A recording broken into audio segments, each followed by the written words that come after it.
Hello, everyone, and thank you for joining us today. I'm Joe Reardon, President and CEO of the Greater Kansas City Chamber of Commerce. We're pleased to be able to continue our year-long Diversity, Equity, and Inclusion Author Series. This is the second event in the series, and we're glad to have our partners at the Blue Springs Chamber of Commerce, the Independence Chamber of Commerce, and the South Kansas City Chamber of Commerce joining us on these special events.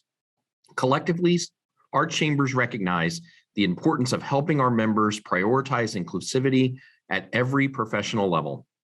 The authors we're hearing from this year have unique insight and experiences to share to help us create and promote an environment where everyone is welcome. On behalf of our partners, I'd like to thank our presenting sponsors, Evergy, Community America Credit Union, and Hallmark. And a special thank you for our series sponsor, Commerce Bank. Commerce Bank is a KC business that prioritizes diversity, equity, and inclusion, not just in what they say, but what they do. In fact, Kevin Barth, the chairman and CEO of Commerce Bank, was one of the leading advocates of the CEO Action Pledge, outlining a specific set of actions that a CEO can take to cultivate a welcoming and inclusive environment where employees feel comfortable discussing diversity and inclusion. And it's my pleasure at this time to welcome Kevin Barth. Kevin? Thank you, Joe. And good afternoon and welcome to the Greater Kansas City Chamber of Commerce's April Diversity and Inclusion Workshop. As Joe said, I'm Kevin Barth, and Chairman and CEO of Commerce Bank of Kansas City. Commerce is committed to diversity, sustainability, and strong communities. We're well aware that our success is directly linked to our customers, team members, and communities being allowed to thrive. We operate under 4 key pillars to structure our DEI efforts: internal, supplier, community, and customer. We extend our diversity and inclusion efforts into the larger community in a number of ways, most importantly by leading through example. Our partnership with the Greater Kansas City Chamber of Commerce and its DEI work is just one of those opportunities. Our focus on DEI is at the front of our minds, and I suspect it is in the front of your mind as well. Much work remains to be done, but it's made easier when we all work together. I'm honored to be here to introduce our facilitator and guest speaker and the topic that we'll be discussing today. It's a very important one to all of us. Facilitating today's conversation is Jeff Simon, the Chamber Board member, the office managing partner of Husch Blackwell's Kansas City office, and a very well-respected leader in our region's civic and corporate community. I told Jeff I'm not going to give more of his bio because we would take up all of Alvin's speaking time today if I gave Jeff spoke about his whole bio. He's very, very accomplished community advisor. Also joining us is Alvin Brooks, one of Kansas City's most renowned civic rights activists and public servants. If you've read Mr. Brooks' inspiring memoir, Binding Us Together, you know about the role he played in bridging the racial divides in our community. It started back in the 1950s when his personal experience with racism and police brutality led him to become one of the Kansas City's first Black police officers. He later served as director of the city's first human relations department, founded AdHoc Group Against Crime, and consulted with U.S. presidents on racial equality. Among many other accolades, he was named the 2019 Kansas Citian of the Year by the Greater Kansas City Chamber of Commerce, and he's a recipient of the Harry S. Truman Award for Public Service. With a lifetime of experience to draw from, Mr. Brooks has ideas on what we all might do to reduce bias and discrimination in our workplaces and make the world a fairer place for all. Now, I'll hand the mic over to Jeff. Jeff, please kick us off. Thank you, Kevin, and thanks to Commerce Bank for all you're doing in the community in this area. It's really important and it really helps. You always hear a man who needs no introduction. There's nothing left to say about Alvin Brooks other than when I moved here in 1988, I got to know Alvin Brooks from seeing him on TV and his work against AdHoc Group Against Crime. And I thought, what a wonderful community I've moved to that has people like Alvin Brooks in it. And I'm so thrilled that over the last 34 years, Alvin and I have become friends. And so with no further ado, I want to introduce you to my friend who I have so much respect and love for, Mr. Alvin Brooks. Jeff, thank you very much. And thanks to the chamber and the sponsor, Commerce Bank, for having these discussions on equity, diversity, equity, and inclusion. And as I said, my experience in just a week, I'll be 90 years old. And those of you who are seeing me for the first time, it's probably you think I'm more about 110 than 90. But friends like Jeff, you know, it ages you. But I want to just discuss kind of in general. You heard mention my book, in which took me about 5 years to put together, but it's a chronicle of my life. It's my memoir, and it was. And thanks to Andrews and McMill, they published my book last year in February. And I did not write the book for the purpose of it being published. Really, I wrote it for my family, my late wife, Carol, of 63 years when she passed, will be 9 years this coming July. And our 6 children, 17 grand, 44 great, and 15 great. And we're good Catholics most of the time. And so what it was just for that family. And my original manuscript was 800 and some pages. And teaming up with Kathy Hilliard and others, Andrews and McMill, they said, nobody's going to read that, you know, all of that. And I agreed. It wasn't, as I said, it wasn't for the purpose of being published. But I'm now thinking about, as I reflect back over these 90 years, what kind of changes have taken place over that period of time that I've seen. I've lived in Kansas City ever since I was about 9 months old. And so I know nothing except Kansas City, although I've traveled around the world in other cities, but Kansas City is my home. And I've seen it. It's the best of times, as Charles Dickens says, it's the best of time, the worst of time. And I've seen some of both.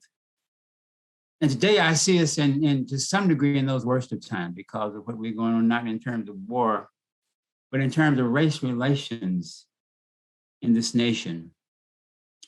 And that has really been a real divide. I've never seen the division by race as it is today.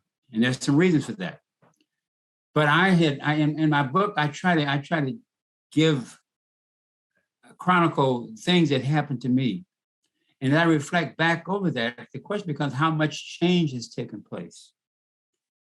In 1968, there was a riot. Kansas City had its riot, started on April the 9th, 1968, at the foot of City Hall, when the police threw tear gas with several thousand kids who had walked out because the Kansas City School District did not close the schools on the 9th of April, and Kansas City, Kansas closed its schools.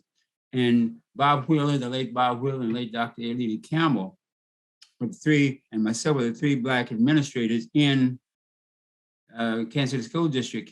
And that Monday night we met, and it was discussed, should we open the school tomorrow? And 3 of us said, don't open the school. We gave reasons why.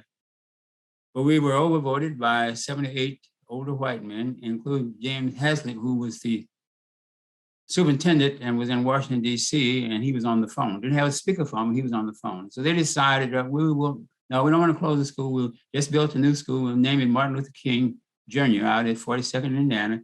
Fly all the flags on the school properties at half-mast. And that's enough. And we tried to encourage them not to. Well, as we predicted on the morning of the 9th, the young people walked out, marched, and ended up at City Hall. And because of that, eventually gas was thrown, tear gas, not only there at City Hall, but also in the church over at 20 Holy Name Catholic Church in the basement where I had directed the kids to go. And that night, of course, you had the fires and looting. As a result of that, 6 Black men were killed. One at 19th and Vine at the liquor store stealing liquor. 4 were killed at 30th and Prospect. 1, a 15-year-old boy, McKinney Jr. and his father. And 1 was killed at 37th and 4 trying to get away with his lights out and shot. All of these were killed by police or National Guard. As a result of that, a report was was commissioned and written at the request of Ike Davis, one of Kansas City's great mayors. And the 15th of August, that report came out. And it listed a number of things that the city should do to keep a recurrence of a riot, a civil unrest. And of course, race relations was one of them. The other was education and employment and police, community relations, and police department coming under city control was one of its major requests. Now, the question, if you fast forward now, and then there was a 3-year report after that, reviewing what had occurred from 1968 to 1971. And you come to find out not too much had changed. So if you fast forward now for 50 years, the question becomes, if you read that report, how much of a change has taken place? We didn't call it diversity, equity, and inclusion then. We call it affirmative action, where affirmative steps will be made by the company, the public, as well as private institutions, to include within their workforces people of color, and particularly African American, because they were the largest group who were left out, discriminated against based on race. And so I guess if we fast forward now to 2022, how much change has taken place? Well, it must not be a lot, otherwise we still wouldn't be talking about diversity, equity, and inclusion. And I contend there must be some self-examination as to what am I all about? And I say this to each one of us that's on this virtual this afternoon. Have I done a self-examination myself? What's my feeling about race and inclusion? Is it superficial? Diversity and equity and inclusion. So we hire someone who's now our equity and inclusion diversity officer person. How much power does that person have to really, and how much training does that person have? Just we're hiring someone who has a business degree or a degree in human relations. How much training does that person have to really make a change? And is that person responsible to the HR person or to the CEO? Because if it's an HR person, I have some concerns about that, because you wouldn't need an inclusion officer if the HR person had been doing the job they should have done. And so you need training not only for the HR person, but for the equity inclusion person. And again, self-examination. I want to deal with that just a little bit. Because again, let me go back to what's my feeling towards race? What I tell my children, my grandchildren, and with me, my great and great grandchildren, about the whole issue of race.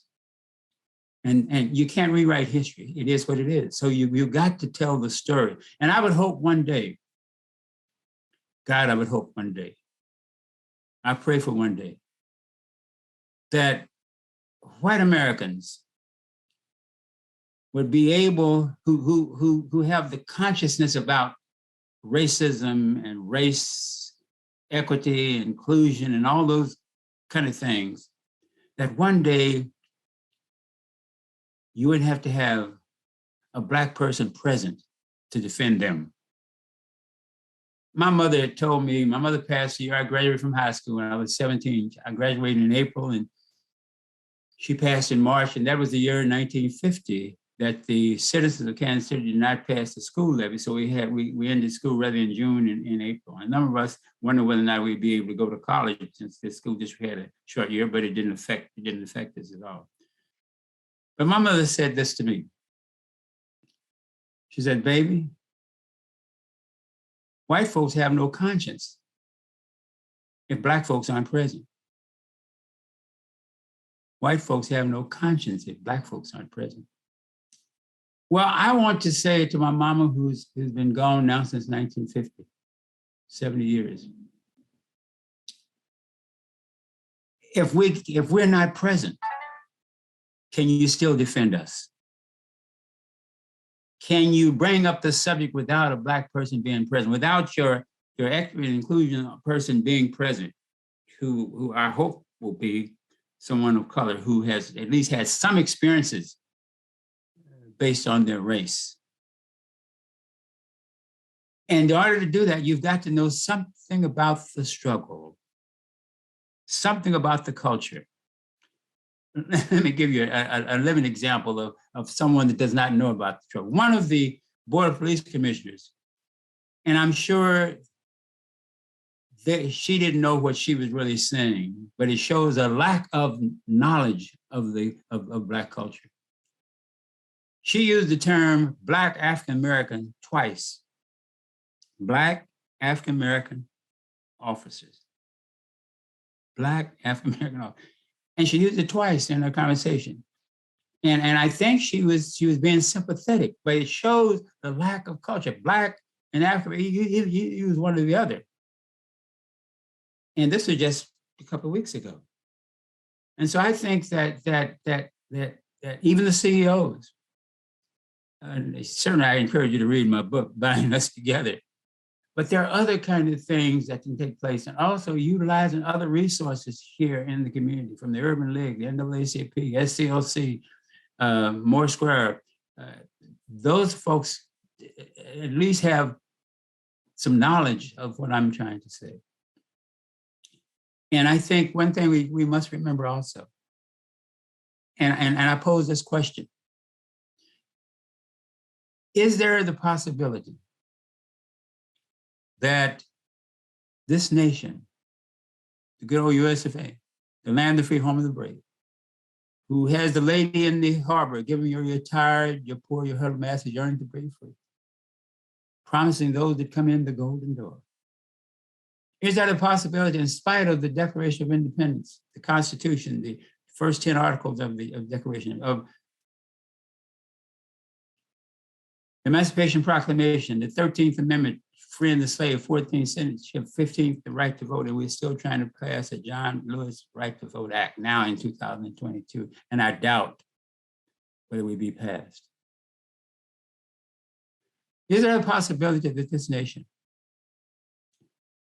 never intended to give total freedom and justice and equality to the descendants of slaves? Is there a possibility that today, that those of us who are descendants of slaves have the struggle because of the lack of intention on the part of the nation? Now, if my theory is somewhat true, I believe that the racist system is undergirded by 5 things, and then I'm going to close and let Jeff come in.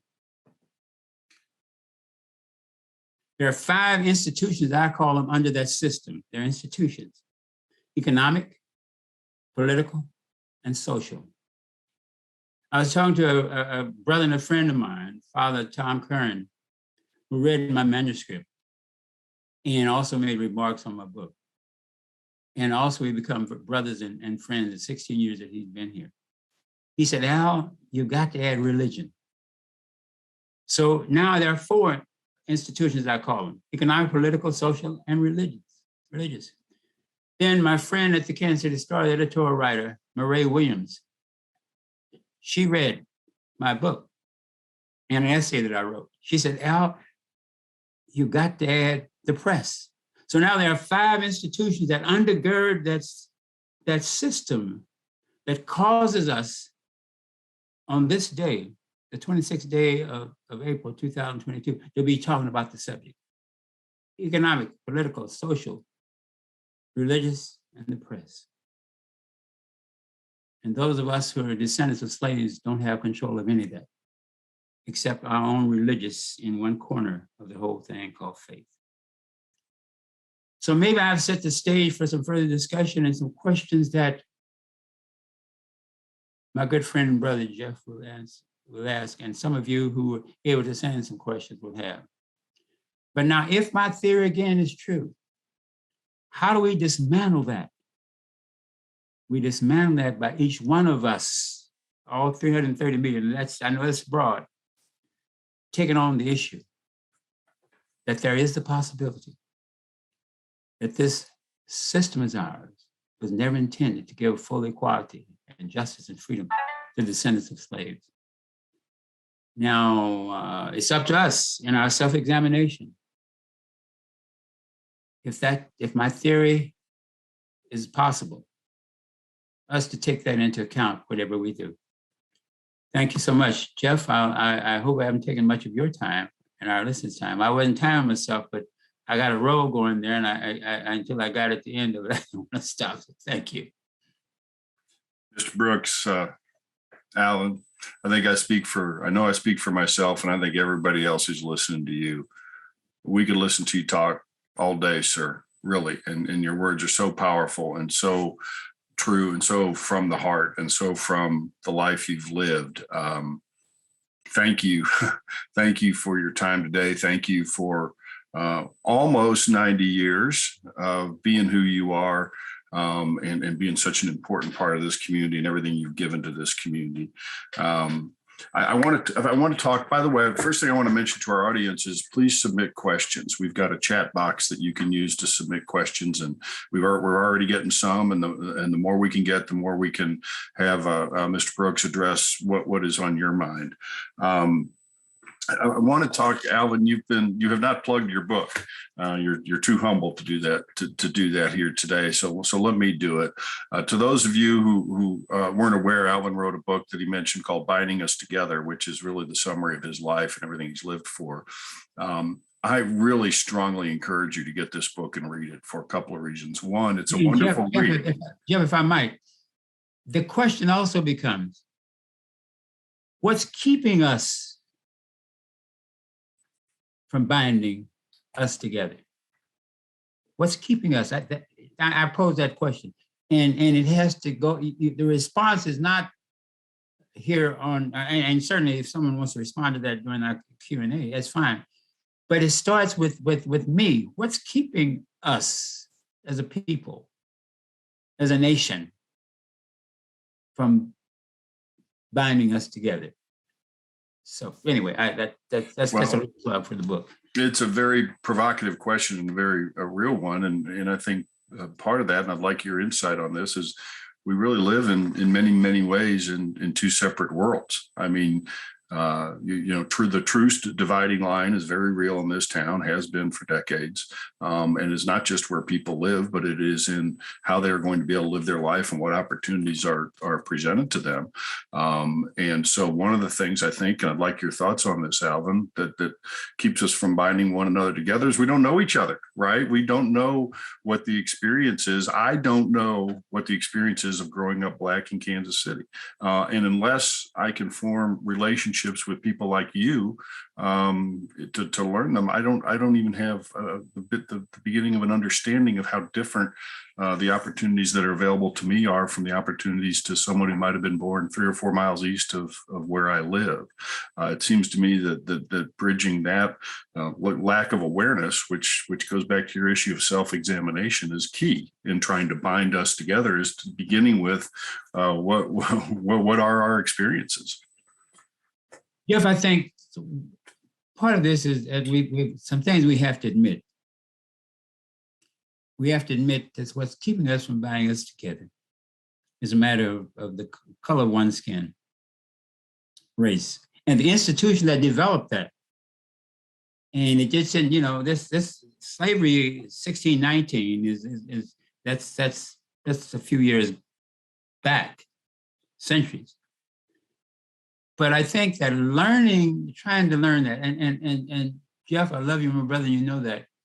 But there are not enough Black folks to go around for white folks to have a Black friend. In other words, I'd have to keep on, I don't know how many, what 14% of the nation's population of 330 million people. I don't know what that is percentage-wise. I was good in math from Lincoln High School, going to all Black schools, but the computers now kind of, I'm not, but whatever that is. But I think that you can have an experience reading some of the material. Right. You can have experience by listening to some of the lectures from folks who've experienced this. But being honest and open and doing it. And after that, again, I keep talking about self-examination. That is so, even if you go to your synagogue or your mosque or your church Friday, Saturday, and Sunday. And you go there for a purpose, to be fed the truth about the Creator and to get further into your faith. Now, if you go there one way and come out the same way, no need of going. So I'm saying that there's something that you've got to delve into to make you a better person as it relates to that. And again, I want white Americans of good faith, of great conscience, to be able to defend descendants of slaves, African-American men and women, children, even if they're not present. And I remember there was a mayor over in Johnson County that made a statement about Kansas City was a war zone. I didn't hear anybody take him on. I know that there's more than one mayor there. I've never heard anybody say it's not, this Kansas City, our city, 318 square miles, 500,000 people. And nobody came out publicly and took him on. I'm not talking about create a confrontation. I'm saying, I beg your pardon about this. You said something, you said something about a city that's the largest city on either side of the line, and it is a war zone. Sure, we have the highest crime rate, but all of Kansas City is not a war zone. Now, that's what I'm talking about. So somebody needs to stand up when these things are said and take issue with them. Well,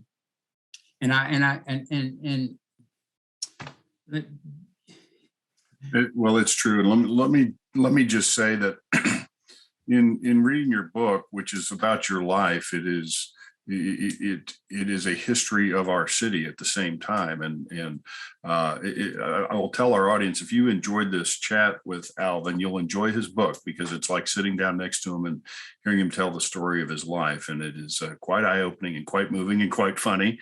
And I encourage you to read it. Alvin, to this day, I drive by parts of our city with a new appreciation and understanding of them that I wouldn't have had I not read your book. And that's part of the material you're talking about that helps us gain this greater understanding. And Jeff, we're talking to chamber members across this region. Right. And more specifically, Kansas City. The rest of them don't have a responsibility for Kansas City as much as Kansas City, Greater Kansas City Chamber. But I can remember when Greg Graves was chair. And Greg and I talked about this, and I wish he may be on today, I'm not sure. What about Easter Truth? What about 18th and Vine? When I grew up, 18th and Vine, that whole area was a cultural mecca for the African-American community.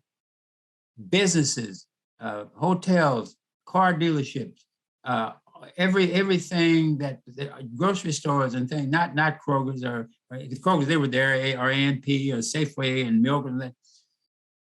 But ownership was there. And then, of course, desegregation came and land development, the freeway and all that, moved people further south. Where we had something called white flight. Why do we have white flight? Somebody got to answer that. Why is it white flight? Why is the Kansas City school district about 14,000 people, about 90% Black? And those school districts that we used to call suburban school districts aren't suburban anymore.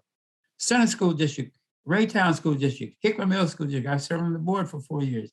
Grandview School District, and Lee Summit is slowly changing. Independent School District. So those used to be, I guess you can still consider Lee Summit as being a suburban school, but these other school districts are over 50 and 60% African American and persons of Hispanic origin. So what happened to white flight? And the brain drain that took place, that's got to be addressed. Still trying to get some things done, some development Easter Truths. And I was at a groundbreaking last Thursday for 19th and Vine, but it hurts my heart and brings tears to my eyes seriously. When I was on the police department, also in school, that was where we went for education, for religion, for shopping, for camaraderie among the race and that kind of thing. And all of that was open to our white brothers and sisters, but not beyond that boundaries was open to us. And so I think that there's got to be a commitment and a dedication to make sure, not leaving it up just to the 3rd and the 5th district people to make a change. who all four of them are African American. But for not the 13 members of the council and the chamber and EDC and all of those chiming in and said, we're going to make a change east of truth. And we want to work with you to do that. That's the consciousness that I'm talking about. That's the self-examination that I'm talking about. Alvin, I want to build off of a question we've received here from the audience, and that is how you have been able to remain an agent of change and so positive without developing a bitterness. And specifically, when you've worked for organizations that have made decisions and taken actions with which you disagree. And I'm going to give a couple examples. You were one of few Black police officers on the Kansas City Police Department back in the 50s. You were told you could only patrol in a certain territory. You were not allowed to go south of 27th Street, I believe it was. No, 23rd Street. 23rd Street, west of Troost. If you did go outside of that district, you were not allowed to arrest a white person as a Black. That was before me. When I came on in the 1st of June, 1954, there were only two patrol areas that Black police officers controlled. That was from Troost to Vasell towards the 23rd, Passera to Brooklyn towards the 23rd. Now you could make calls out of that area. White officers could ride that area, but Black officers could not ride behind there, but make calls there. It was a late Lord DeGraff Marie Sr. who, and when he, at that time, you were interviewed by the Board of Police Commissioners to become a police officer. And in the mid 40s, when Lord DeGraff Marie came on as a candidate for the academy and for the Army Police Department, after he was interviewed, someone on that board, and I think it must have been, Mayor Kemp was probably the mayor at that time, and someone on the board asked him, Lord, anything else you want to say to us? He said, I want to know whether I can arrest anyone. And Lord told me, it's in my book, that they looked at each other kind of strange, and they said, well, excuse us for a few moments. So he went back out, and pretty soon the sergeant who was at the front day said, they want to see you again. And he said, yes, you can arrest anything. So when I came on the 1st of June, 1954, you could arrest anyone, but you could not still ride beyond that. I came under Bernard C. Brannon, the police chief. And in 1958, I was one of 6 Black officers used as guinea pigs, and I used this term. 6 of them. 3 of us were sent to, well, all 6 of us worked out of the Sheffield Station, which was Independence Avenue in Bennington. So 3 of us were assigned to the area over north of Gladstone, over in the bottoms, what we called it. And there was first generation and second generation for Asians, Italians, Belgians, and poor whites. And then the others were assigned around Central High School. That was slowly changing, far before 1968, the Housing Act. And so, when we were called in, we were told that it was a test. In other words, we were telling them, be good kids now when you go out there. Don't make anybody mad. This is a test. Now that I'm exaggerating. It really wasn't that way. But I think the intentions were the same. And then it wasn't until later that, not under Bernard C. Brannon, but Clarence Kelly came in, and then we had a different thing, but even Clarence Kelly was of the old school.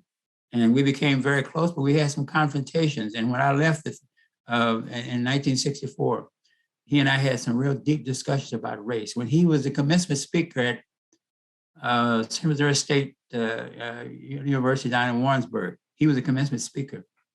And we went to the luncheon, and we hadn't seen each other talking in a long time. And he digressed from his speech in Kennedy Stadium, several thousand people, and said he wanted to apologize to me, that he had to go to the FBI before he understood what I was saying about race and race relations. So I think that's the kind of that's the kind of thing. And my incident as a 9 and 10-year-old at the Kansas City Club, when I made a mistake, I used to love to go downtown to pay the light bill, 1330 Baltimore, because my mother was always, I'm 9 or 10 years old, my mother would always give me a quarter, just in case the streetcar person made me pay. I was under 12, so I shouldn't have had to pay, but sometimes they'd make me pay. But she always gave me a quarter, 10 cents for streetcar fare from out by the Veterans Hospital down to 12th Street. And I'd get off and go up and pay the light bill at 14th and Baltimore. and then walk up to Kresge's and get that segregated hot dog, that segregated Coke. Oh my God, that was the best hot dog next door. I didn't know anything about race and racism and that kind of thing. One time in my anxiety to get to that segregated Coke and that segregated hot dog, I got off the wrong stop. I went up the hill, ran up the hill to pay this light bill, and I went into the wrong place. Everything had changed. I was in the Kansas City club, that all white male club. And the doorman there called me everything but the child of God.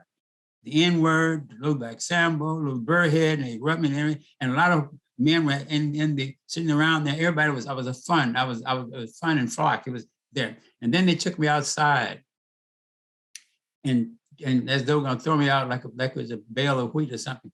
And this Caucasian lady drove by and admonished him, and they put me down, and she put me in a car, and she asked me my name. I told her I live. She said, "Where are you going?" And I said Kresge's, but also the cow said probably need to pay the light bill. She said, "Well, that's down there." So I'm going to Kresge's. So she put me in the car, drove me around the corner.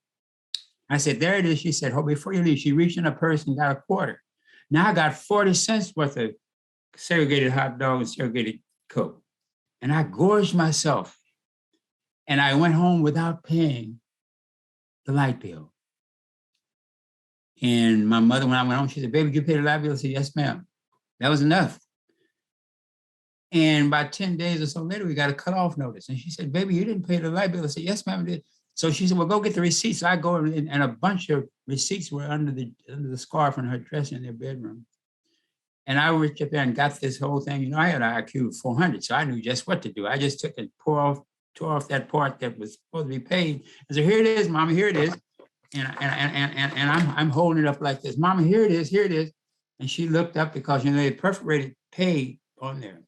And she didn't run to her and she said, "Baby, they didn't mark paid on this." So I finally broke down and told her what happened. I never heard my mother mention racism. Segregation, discrimination, yes. But she had me to come and put my head in her lap, always on the left side, and get on my knees. An old lime green chair and the Bible on one side, the morning paper on the other side, and she'd be rocking.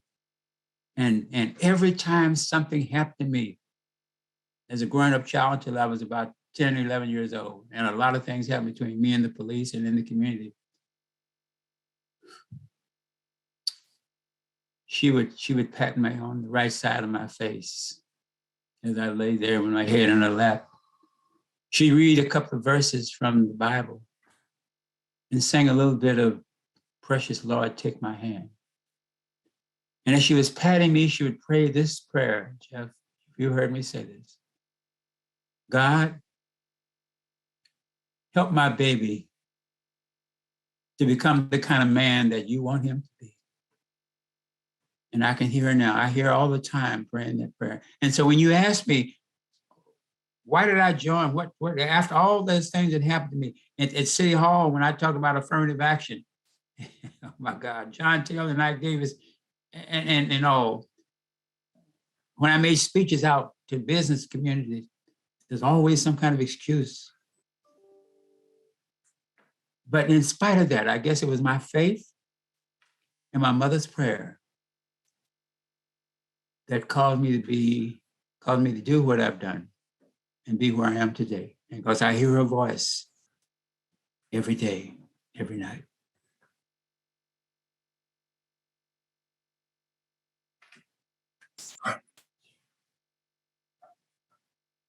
Well, Alvin, her prayer was answered, my friend. You know that. Her prayer was answered. I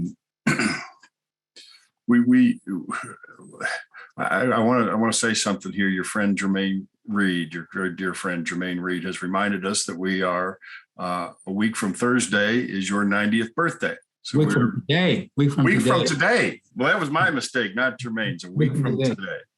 And I will spare you a rendition of Happy Birthday right now. I'll deliver that to you in person next Tuesday. But Jermaine has passed along a link that I'm going to ask Greg Valdivino and the folks at the Chamber if they can pass to this group, a link where folks can get a 30-second opportunity online to record a happy birthday message to you. So I hope that we can get that link to folks, and please take a minute to or 30 seconds to give a brief birthday recognition to Mr. Brooks, who has meant so much to this community. As Jermaine is, he's one of my proteges, he and Melissa Robinson and others, and he's on his job, and he's where he shouldn't be, and somewhere where he should be, saying some things he shouldn't. But he's a great young man, and I'm very proud of him. Jermaine, thank you. God bless you. Thank you.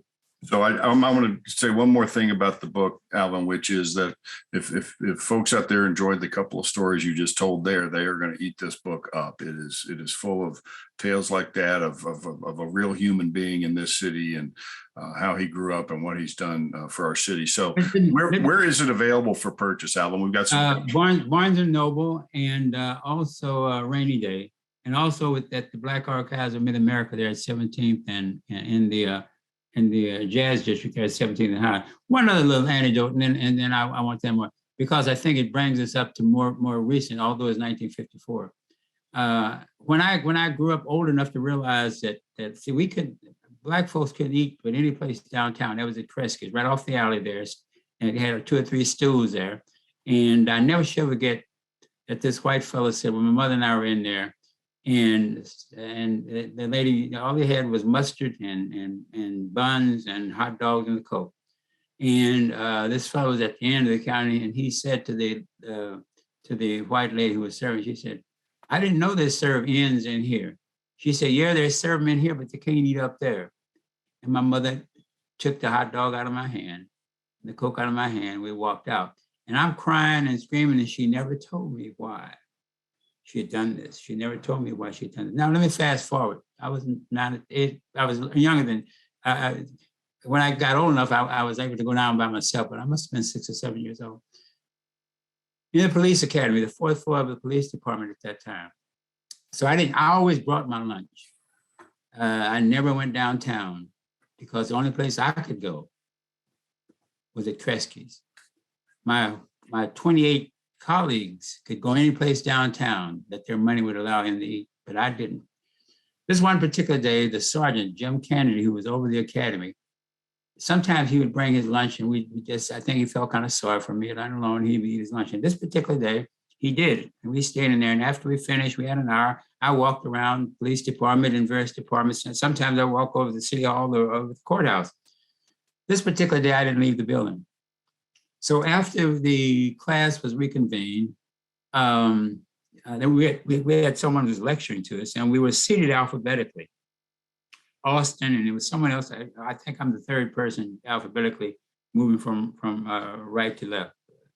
And so a detective came to the door and said something to the sergeant. The sergeant stepped outside, and he came back in, and he was doing like this. Well, everybody on the front row was saying, and he kept saying, "No." And finally, saying to me, "Yes, I go outside." He said, "Al, this is Detective so-and-so. He worked for the robbery unit. They just had a robbery at 12th and Main during the lunch hour. They have a suspect and 2 others up in the jail, and they'd like for you to stand in. You're about the complexion, the height, and near the age of the suspect. Would you mind sitting in lineup?" I said, "Sure." Hey. So I went with this fellow from the 4th floor down to the 2nd floor to show up. Well, he put me in the cage with 3 other fellows. I knew 2 of them, but one I didn't know. And I guess I didn't know why they were in there, and they didn't know why I was there. And we were dressed kind of like it was leisure. And they took us out on the stage, and on the show-up stage. And you're supposed to mention your name, you turn to the right, turn to the left, this kind of way, and step back, something. So afterwards, after all 4 of us had gone in, the detective came. He said, "Where were you during your lunch hour?" During the lunch hour, I said, "I was upstairs eating with Sergeant Kennedy." He said, "Sit right here until I come back." So about 10, 15 minutes, he came back. He said, "Come on, go in there with me." As soon as I walked into the show-up room, this lady said, "That's him. That's the Negro man that knocked me down and took my purse. That's him, that's him, that's him." Well, I can't say to this audience, it's a mixed audience today, God bless you. And I'm not going to say what I was thinking, but you can imagine what I was thinking. So the detective told me to stand here a minute. He said, no, he called her by name. Said, that's a training officer. He's a recruit. He's there. He was upstairs on the 4th floor eating lunch with his sergeant. And of course, she apologized and everything. Didn't mean too much to me. When I walked back upstairs by myself, I went to the men's room and looked in the mirror and I started crying. And then it was about the same time that my class was getting a break. So I hurried up and wiped my face, and on the way out, and they said, Brooks, where you been? And I didn't say anything. And as soon as I got to the door, Sergeant Kennedy said, Al said, I know how you feel. And I never said this to Sergeant Kennedy, but I said to myself, no, Sergeant, you don't know how I feel. Excuse me. He came a little later and said, you want to go home? I said, oh, no, I'm okay. I said this when I was sworn in as a commissioner back in March of 2010. I told the same story. And I said today, if I had not had a witness like Sergeant Kennedy in 1954, if a white woman had accused a black man of something, anything, I would not have been able, if I had gone downtown that day and didn't have a witness, I would not be talking to you all here today because I would have done some prison time. And the question becomes, how far have we come? That was 1954 to 2022. And how many other men just like you didn't and I bet this here, those who are lawyers on the other men I know, but lawyers. Now, since this woman identified me, the police probably had no, they had to let the suspect go. Because I bet they didn't. Because if you identify me, if the woman identified me, and then they came up and she later on identified, the defense would tear it had, am I right, Jeff? No question about that. Sure, no question about it, but I bet they didn't. I bet that eventually that young man did some time for a strong arm robbery of a white woman in 1954. Wouldn't it be interesting if we could find that young man and see his life story and see from that point forward how it diverged from yours because you had a sergeant of the police department as a witness and he didn't, right? Mm-hmm. That fortuity. Al, I want to make sure folks understand your reference to the reports from the Martin Luther King riots, and we can touch on this briefly, but I have, thanks to you, I have copies of those reports. The first one is the final report of the Mayor's Commission on Civil Disorder. It's dated August of 1968. Here's a copy of it, and it was a citizens commission appointed by Mayor Davis to determine what happened in the riot, what the underlying causes were of the riot, and what needed to be done about those underlying causes. And just briefly, here's what I want to identify for you. The commission identified at least 3 areas that needed that they made recommendations on that needed change in order to address the underlying causes that led to the riot. One was the police department, another was education, another was city government functions and housing. And they identified very specifically actions that were taken by each of those institutions that led to the underlying causes of the riot and what needed to be done to address those underlying causes and make change. 3 years later, a follow-up report was issued, that you mentioned. You were on this commission along with Judge Sachs and Jim Wilson and B. Smith and others. And the title of the report is 3-Year Report, The Quality of Urban Life. And it was issued in October of 1971. And its purpose was to see, well, what have we done in the last 3 years after the report on the heels of the Martin Luther King riots? They identified what they called the areas of social concern, the same law enforcement, education, city government functions. They also identified housing, employment, health, mass media, and the criminal justice system as more of the institutions that needed change in order to reform, bring the change we need. Now, I want to I want to read to you the final paragraph of the summary of that report. And here's the question. I'll ask it now. In the last 50 years, have we made any more progress than we did in the 3 years before that? And then specifically as you can, what is it that a business community like this, you're speaking to chambers of commerce and individual businesses, what is it that we need to be doing to bring about the change that still remains to be done? Let me read this final paragraph, then I'm going to turn it over to you. Not all the changes recommended in the 1968 final report required additional funds, nor do all the recommendations of this report. Money alone is not the answer. Authentic commitment to the necessity of change is. Action based on that commitment is essential to demonstrate to minority persons that the problems described in this report will be solved. Until we are willing to examine in detail the ways in which our institutions are organized that keep equal opportunity and equal life results out of reach for minority persons, we will not move ahead significantly in Kansas City. It is that simple and that complex. Al, that same paragraph could have been written yesterday. Please share your reflections on that. Well, I would hope that, I think the chamber may have, do they not, copies of the original report? I'm not sure that they, I know they don't have to, excuse me, have copies of the second. I think it'd be good to hold some sessions on those two. Because please understand, I'm sensitive enough and got sense enough to understand that some changes have taken place.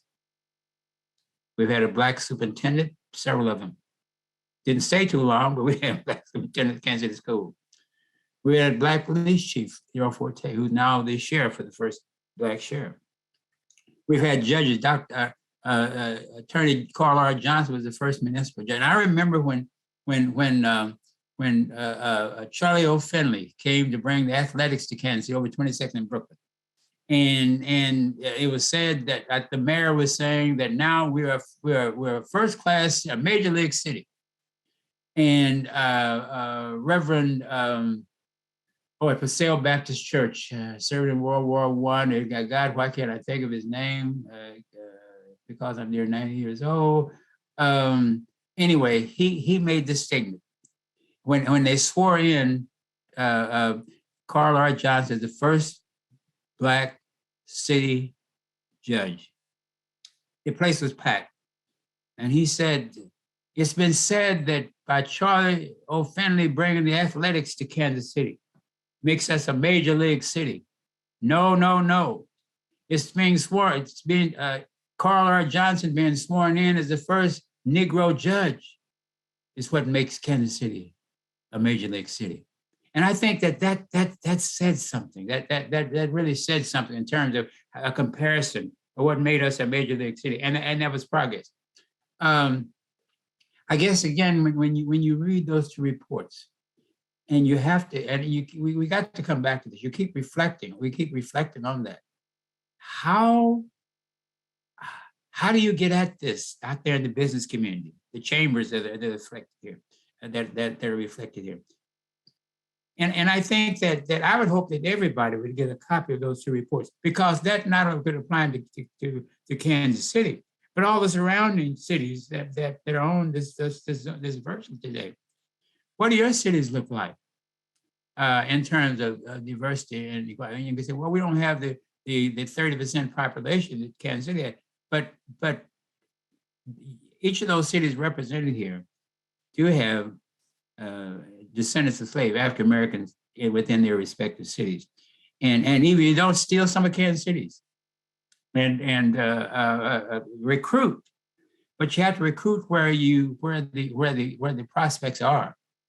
You can't go to an all-white college or just put it in the call of the Globe or the Dos Mundos and expect it. You've got to send people out to those institutions that graduate people in business and business administration and public administration, and even in the sciences, sociology, psychology. And I think that you have to go beyond that. You have to do more than just waiting for them to come in. We have an open door policy. And I used to make this statement: when you see by the time clock or wherever, by the Title 7, the Civil Rights Act of 1964, and all both the EEOC as well as the Missouri Commission who takes complaints in those areas, that we are equal opportunity employers. What does that really mean? Any more than what's on the parched paper. And I think it means that you've got to reach out and go out and make sure that the person that you send is someone who can take the message. And I say that with the police department. I mean, you're never, and by them expanding, and this is not your question, but it needs to be said, by the police department, by the Board of Police Commissioners supporting the 30-mile, if you've got the kind of notoriety of negativism as it relates to Black officers, what Black officer is going to come to Kansas City Police Department? That's crazy. I wouldn't come, you wouldn't come, nobody on here would come. If it's got that, and I'm Black, and I'm going to go into a situation like there where my colleagues, I don't know whether they got my back or not. I don't know whether I'm going to make a call with them or I'm going to get accused of brutality because of what they've done. That's senseless. And in the cities that they're talking about, you think you'll get some people, officers that come in from Overland Park or from one of the others, from KCK to come to Kansas City, or Blue Springs or Raytown? I doubt it. And sometimes, well, okay, enough has been said. My mother used to say, when I say something, when I would keep on asking her something, she said, "Baby, enough has been said." So enough has been said about that. We've got just a few minutes left here. Alvin, I want to thank you, of course, for your time and for your almost 90 years of what you've been to your family, to your community, to me personally, and to hundreds and thousands of other people like me, a friend. Give us a ray of hope here. Let's close this out on a high note here. Okay, here we are with 4 or 5 different chambers of commerce wanting to hear your story, wanting to know what to do. There's an interest and an awareness right now that I haven't seen in my time, my 34 years in this community, of people saying, I see it now, what I should have seen years ago, but I see it now. What do I do? Give us a little hope. Give us a little direction. What can the folks on this chat here do? Well, and I hope that like Clarence Kelly, who Clarence and I became very good friends. We had our differences for years, because I organized, as chair of the Congress of Racial Equality, I organized marches against the police department when he was chief. And we had this love-hate relationship. But then after that, and I was in the George H.W. Bush administration there on the President Drug Advisory Council, and he had his office, security office, in corporate office in the DC, and we would catch the same flights, either Brandon or TVA going out, and we would talk for that 2 hours or so of travel, and sometimes we'd end up coming back. But he saw, when he apologized to me, he said when he had to go to the FBI before he understood what I was saying. I hope that our chat today will say to some folks that now is the time, if not now, when? Now is the time for me to really do some self-examination of myself. What does my organization look like? Why does it look like this? Who are we attracting? And how do we change that dynamic? How do we change that narrative? And that now, not only am I saying that I have an equity and diversity, equity and inclusion officer, or I'm open and this, but the show, the proof is in the pudding. Show what you've done. You don't have to brag about it. You don't have to tell anybody about it, but just show you've done. And I think that I'm an optimist. I wake up an optimist and go to bed an optimist, but I'm also a realist. And I know it takes time for things to soak in. If you're used to doing things as usual, it's hard to break the habit. But if not now, when? To break the habit. And so I think one's consciousness will say, look, some of the things he said is talking about me, talking about my company. And so what can I do? What will I do? And I think that you can begin with yourself. And then let it be known throughout the company that, listen, we're going to be more than just an equal opportunity employer. We'll be more than just having an equity and a diversity and equity inclusion person on our staff, we're going to end up doing something. And I'm going to hold all of you accountable. And retention. I saw the police department, a lot of the Black officers get washed out in the academy. And I said to Corbin, when he was police chief, I said, they have what they call training officers. I mean, those who TFOs, training field officers. If that particular training field officer is who has Black candidates assigned to them, it's something happening, then you need to do it, find out what's going on, change, bring that person, need not be a training officer anymore. And I think that's the same thing I'm saying to big business. So the possibilities are a great possibility. But now is the time, with all the divisiveness that's going on in this nation, why shouldn't we, in this metropolitan community, be different and make a change and do what you can do in these areas? And I mentioned again, the 5 institutions undergirds that racist system: economic, political, social, religious, and the press. Black folks don't control any of those. And so we have to depend upon our Caucasian brothers, our brothers and sisters of the lighter hue, to make the changes with our support. Your comments, Alvin, remind me of a quote that has been really inspirational for me over the last several years. It's often attributed to an old Irish politician named Sir Edmund Burke. And it goes like this: the only thing necessary for the progress of evil is for good people to do nothing. And I think that's what you're saying, is that if we recognize and have an awareness and we still just stand on the sidelines, then that's the only thing necessary for the condition to continue that hasn't changed since 68 or 71 or hundreds of years before that. Look, we're not one of us on this call is going to change the world tomorrow, but we can each touch the world in some way today and tomorrow and the next day with our friends and neighbors and in our workplace and wherever we happen to be, by taking inspiration and guidance from what you're saying.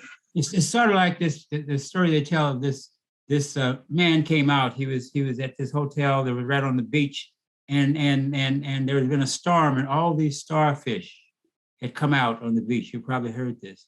It's just this thousands of starfish come out on the beach, and he was walking. He looked down there, and somebody was picking down and doing this and stooping down, doing that. And he walked down this little kid.